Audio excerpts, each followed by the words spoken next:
বন্ধু বান্ধৱীসকল, আমি বেলগছৰ শিপা কি কাৰণে পিন্ধিব লাগে? একচুৱেলি এই বেলগছৰ শিপা ধাৰণ কৰিলে মানুহৰ বেমাৰ আজাৰৰ পৰা আদি কৰি ঘৰখনত টকা পইচাৰ অভাৱ সকলোবোৰ আদি নাশ হয়নে বাৰু? আজি এই ভিডিঅ'টোত আপোনালোকৰ লগত আলোচনা কৰিম। বন্ধু বান্ধৱীসকল, হিন্দু ধৰ্মৰ মতে বেলগছক আমি অতি মান্য ৰূপে আমি মানো, কাৰণ এই বেলগছত মহাদেৱ আৰু পাৰ্বতী নিবাস কৰে আৰু সেই কাৰণে আমি বেলগছজোপাক আমি পানী সদায় দিওঁ বা আপোনালোকে নিশ্চয় পাৰে বা আপোনালোকে এনেও মহাদেৱক পানী আপোনালোকে দিয়ে। সেই কাৰণে আমি হিন্দু ধৰ্মৰ মতে এই বেলগছজোপাক আমি অতি পবিত্ৰ গছ হিচাপে আমি মান্য কৰোঁ।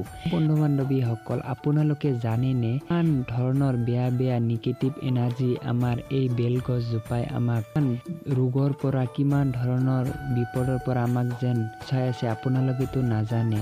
গতিকে এই বেলগছৰ এই পাতেই হওক বা এই শিপাই হওক আপোনালোকৰ ঘৰখনত নিগেটিভ এনাৰ্জি শোষণ কৰি পজিটিভ এনাৰ্জিবিলাক আপোনালোকৰ ঘৰখনত দিয়ে। কিন্তু বন্ধু বান্ধৱীসকল, আপোনালোকে মনত ৰাখিব যে বেলগছ সদায় পূব ফালে থাকিব লাগে, কাৰণ পূব ফালে আমাৰ যেতিয়া সূৰ্য প্ৰথমতে উদয় হয় তেতিয়া এই সূৰ্যৰ যিখিনি শক্তি এনাৰ্জি সেইখিনি শোষণ কৰি ভাল পজিটিভ এনাৰ্জিখিনি আমাৰ ঘৰৰ ফালে প্ৰেৰণ কৰে। আৰু সেই কাৰণে আমি এই বেলগছৰ শিপা বা পাত আমাৰ যদি নিজৰ লগত ৰাখিব পাৰোঁ, তেতিয়াহ'লে আমি বিভিন্ন ধৰণৰ বেমাৰ আজাৰৰ পৰা আদি কৰি লগতে ঘৰখনত যিবিলাক বাস্তু দোষ সকলোবোৰ কাট যাব। আপোনালোকে প্ৰথমতে বেলপাত নিজৰ পকেটত বা জেপত ৰাখিবলৈ চেষ্টা কৰিব। পিছত লাহেকৈ আপোনালোকে এখন কটাৰীৰে এই বেলগছজোপাৰ এভাগ আপোনালোকে শিপা উলিয়াই সদায় নিজৰ কোমৰত বান্ধি ৰাখিব। তেতিয়াহ'লে আপোনালোকৰ বিপদ জীৱনতো নহয়।